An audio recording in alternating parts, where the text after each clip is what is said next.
Salutations everybody, it is Matty here today, sitting down for my top 10 games of 2022.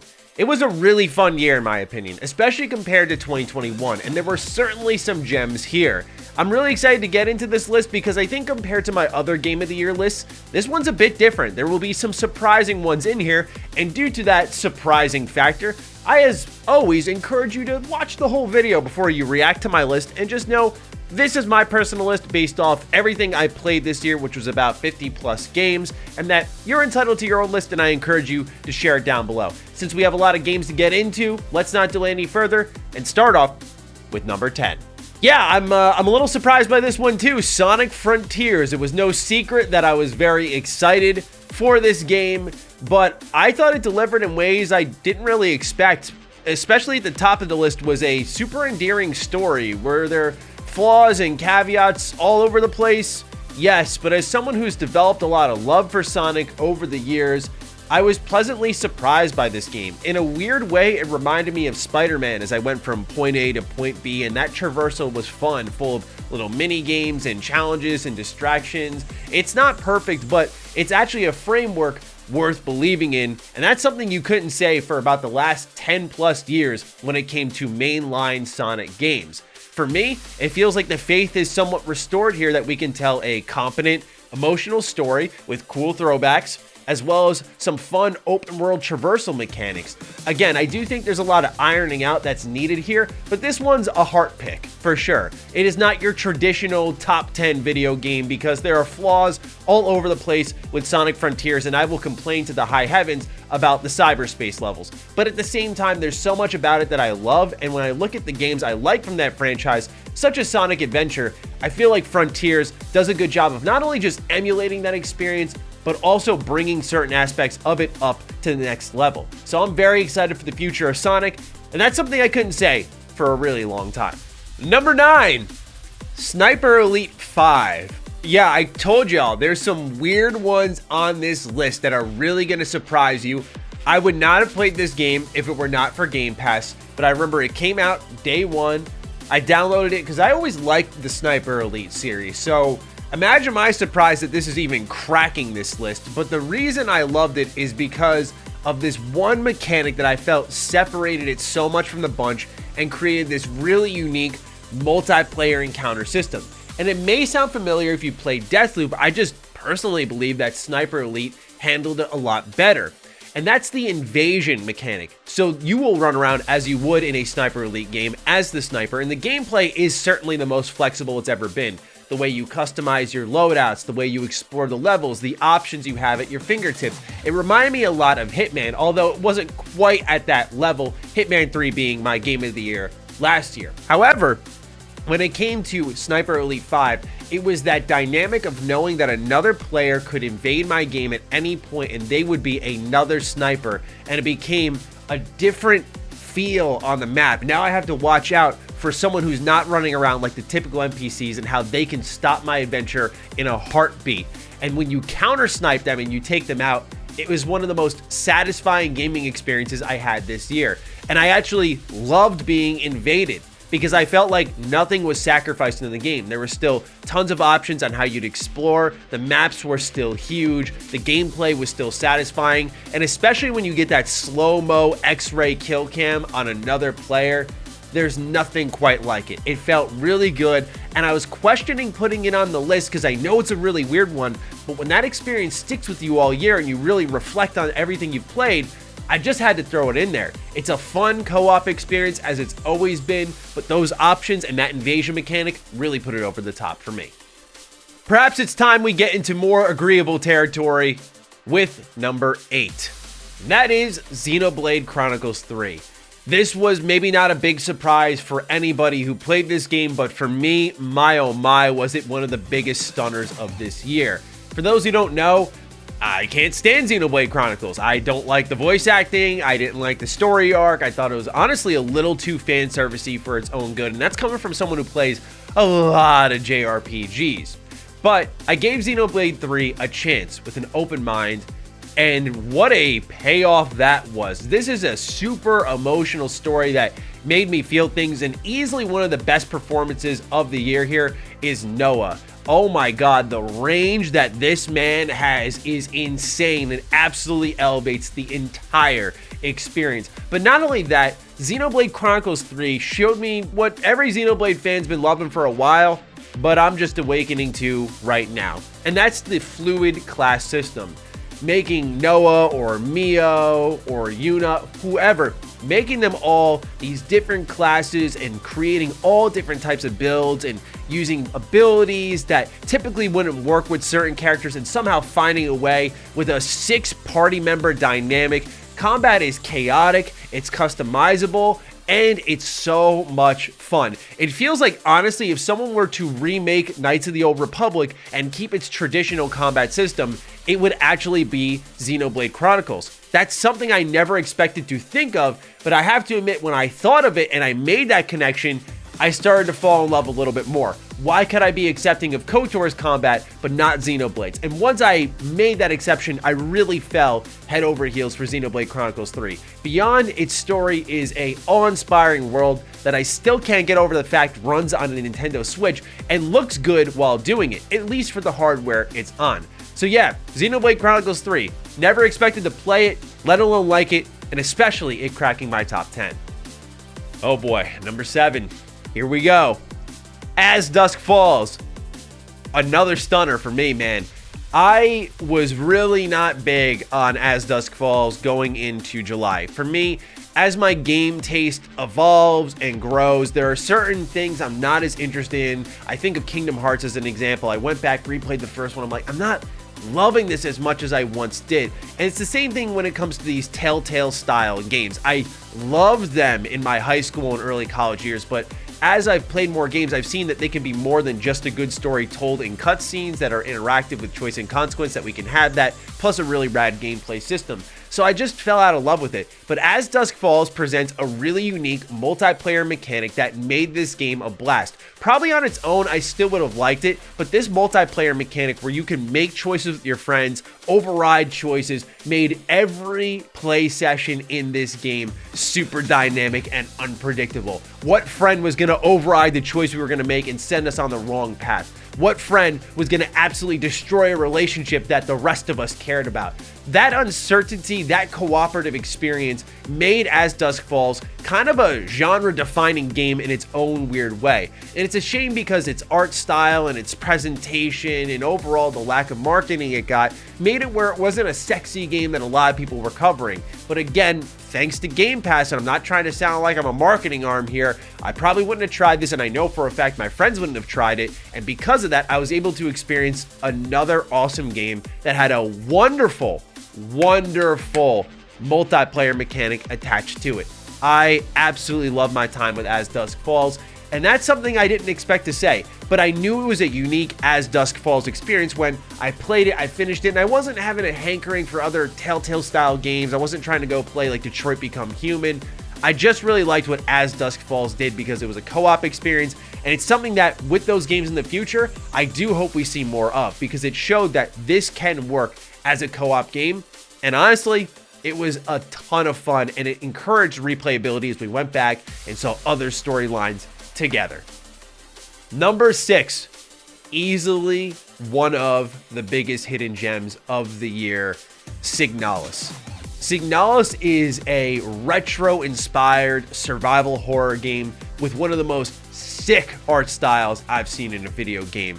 It's pixel art, but yet there's a 3D aspect to it. There's moments where you're exploring in first person, but overall, this is a tense, atmospheric survival horror game that will have your hair standing up on end as you dive deeper and deeper into this Silent Hill inspired game and try to figure out what is going on.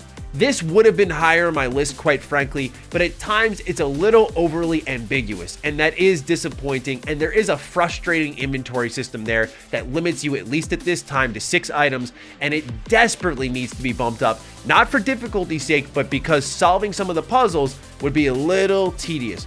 But that aside, Signalus was some of the best 10 hours I spent with a video game as I dove deeper and deeper, was introduced to more and more layers of this extremely mysterious universe, and I don't want to spoil a single thing for you. I absolutely adored its subtlety though, such as aiming at a character and seeing the red box gradually shrink, and when you take that shot as it's fully shrunken down, you do more damage. Little touches like that are completely based off player observation, and the game tells you nothing is what Signalus is all about. When you couple that with a really, really creepy atmosphere, you have one of the most gripping games of the year that does not let go until the end of the ride, and it's certainly an ending, depending on which one you get, that is fully up to interpretation. So it really, truly, while I would have loved a little more direction on that, felt like my own experience. I could tell a story about Signalus, and someone's story would be different than mine.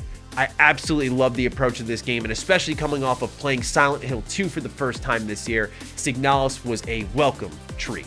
All right, we're in the top 5. We're in the territory where I think things are going to get pretty strong. So number 5, it begins with triangle strategy. It's no secret that I love what Square Enix is doing with its HD 2D art style. I think it's so cool how they've blended modernism with nostalgia in a unique way that presents itself well. And these games sell like hotcakes, no less, which I absolutely think is rad. However, triangle strategy is pretty much taking everything Tactics Ogre stood for, and I say it with all due respect to someone who played that for the first time this year, and does it better. And it does it better because it's had time to think on and evolve all of those ideas it has, such as the scales of conviction, where everyone gathers around and you have to coerce your party members who have their own thoughts and feelings and beliefs and try to get them on your side to direct where the main story will go. And then those redirections will determine how battles play out, characters you'll meet, additions to your party, and so on. It is such a fun, rewarding narrative experience, but on top of that, this is an amazing tactics game. There are some super creative classes here. Like, there's a dude that just builds ladders around the map so everyone can traverse the map. And it sounds whack, but it's so ridiculous, it's fun. We have an apothecary who runs around the map and just throws potions at people, and you can upgrade her and she can throw 2 items per turn. It's that progression, and shout out to my girl Anna, by the way, who does all the damage. That spy is dirty, but there are so many different classes in this game, all accomplishing different things on the map, and it makes it where your makeup of a team is different from mine. You will gravitate to certain characters that I may not, and given its limited upgrade framework, it makes it where investing in certain characters is rewarding and, again, really shapes your playthrough to be your own. Plus, when it made it a fully 3D map, especially going back to Tactics Ogre, which was more of a snap map where it rotated on certain axes, I loved here in Triangle Strategy that it was a fully rotatable map. It felt like a pure evolution of everything Tactics Ogre stood for while paying homage to it, telling its own Game of Thrones style story and having choice and consequence in it. Triangle Strategy was a can't miss experience for me and easily cracked my top 5. Number 4. TMNT Shredder's Revenge. Come on, y'all knew this one had to be on my list.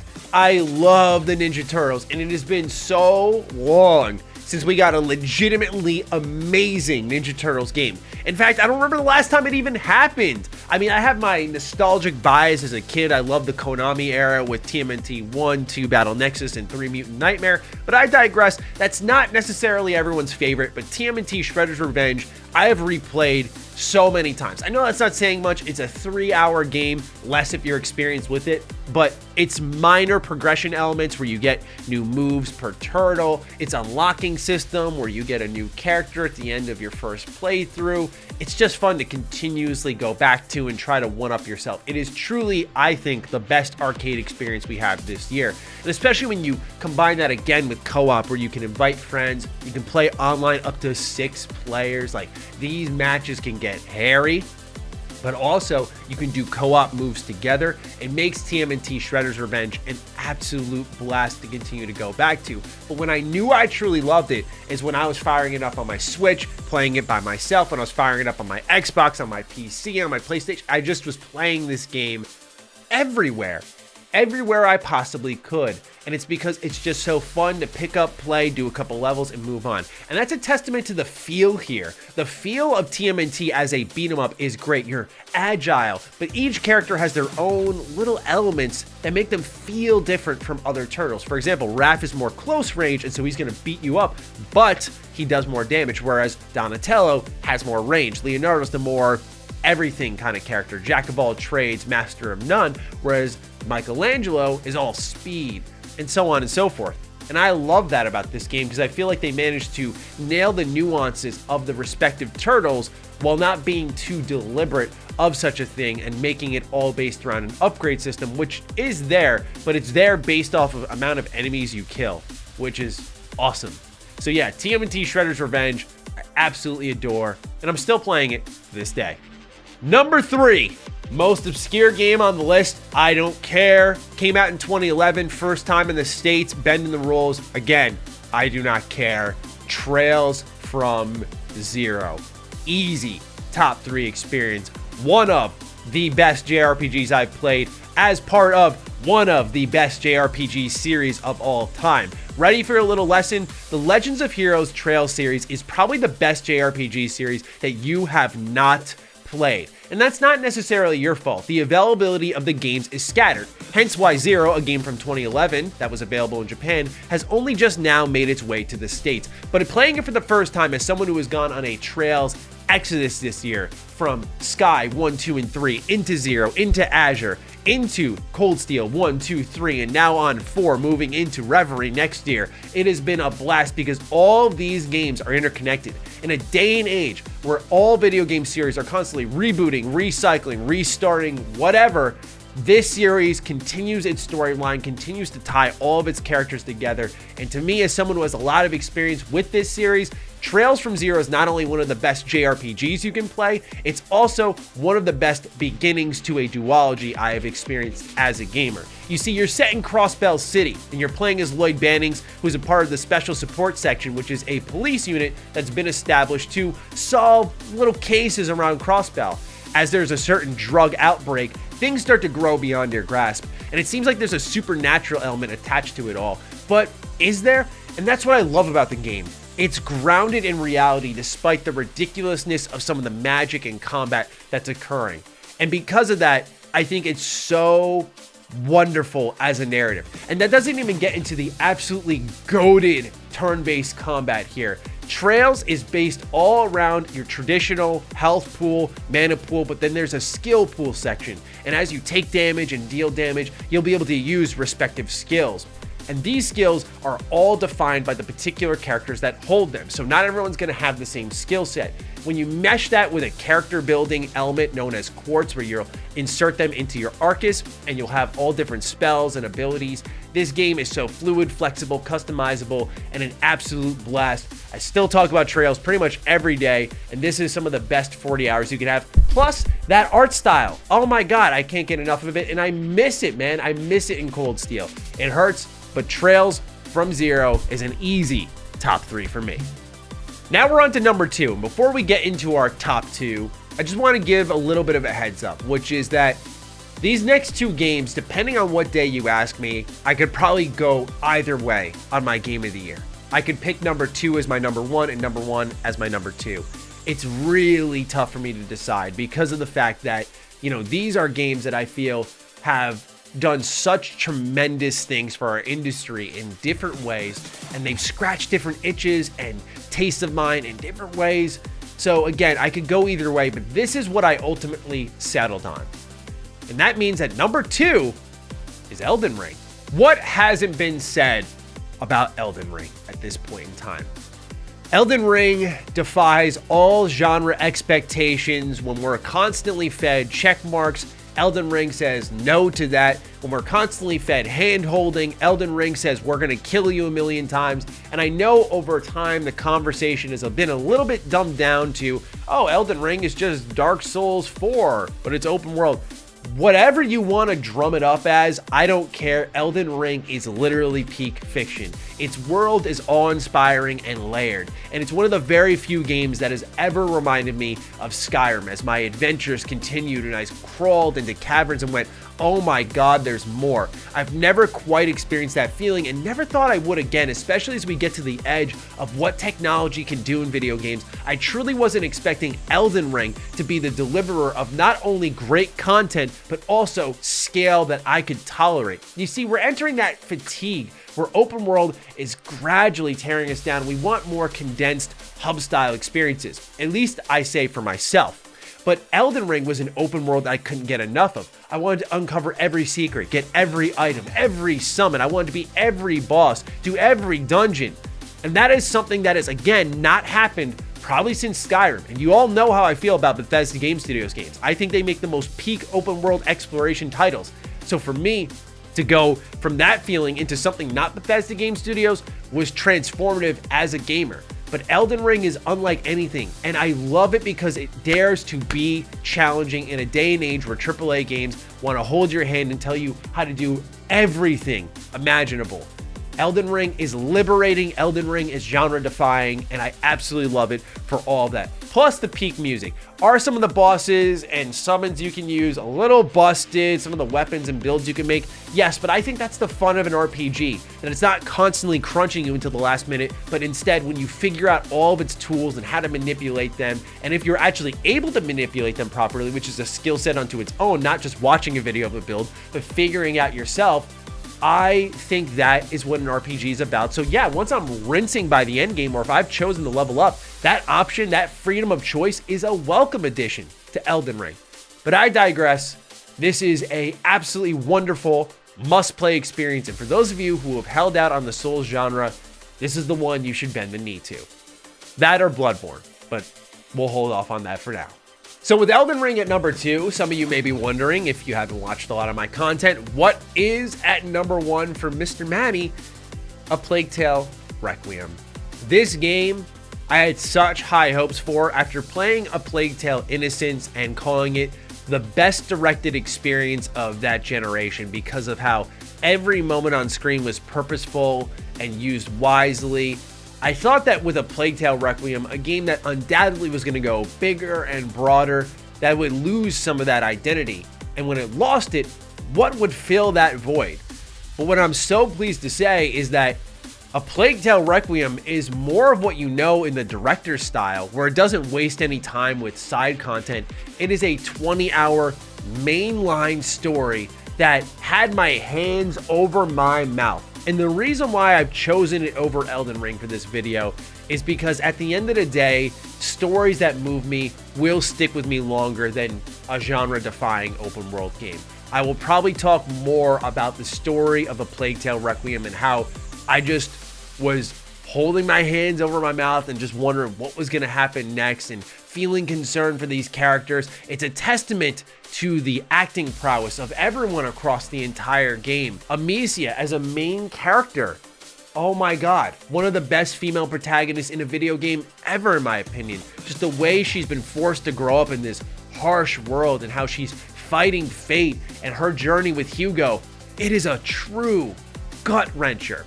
And then the gameplay, where stealth tells you to go into the dark, this game tells you to go to the light where the rats are not around and decide to cloak your enemies in the dark where they can be eaten up by the rats.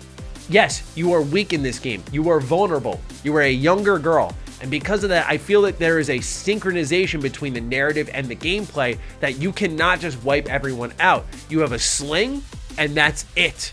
You have a shiv occasionally, and that's a treat. That's a reward. Taking out enemies with ease is something that is a rare feat in A Plague Tale Requiem. And because of that constant tension across the narrative as well as the gameplay, this was a game that I beat in 2 10-hour sessions. I don't say that with pride because I know there's many other things I have to do with my day and many other operations I have to run, but A Plague Tale Requiem did not let go. It was a fearless, gripping experience from start to finish, and I cannot wait to see what they do next. It continues to deliver in spades, and I think it is a must-play duology at this point. If you have not experienced A Plague Tale Innocence or Requiem, do yourself a favor. It is some of the best content that you could experience this year and so far this generation. And again, at least with Requiem, it's day one on Game Pass. With that, ladies and gentlemen, that is my top 10 games of 2022. I'm really excited to see your thoughts on them because I think I had some really diverse pickings here. Some that'll probably piss people off, and I know some people are going to recognize I didn't have PlayStation games here. I didn't get around to Horizon, and I liked God of War, but there were many other experiences that spoke to me more because if you've noticed, the consistency here has been the uniqueness of titles, the different things they're doing. I don't want to say it like God of War couldn't have blown my socks off, for example, but as someone who's been playing games their whole lifetime, you'll notice that the unique mechanics really took me for a loop more than what I've seen before. So no disrespect to other games that didn't make the list. I know how the narrative goes, and I've seen how the community goes with it, and they're gonna think I hate PlayStation games because of it. But look, taste is taste, am I right? Trails is only on PlayStation and Switch, so take that. With that, ladies and gentlemen, I'm looking forward to your thoughts. Take great care of yourselves, and I'll see you in the next one. Stay sexy, stay active. I love you all. Peace.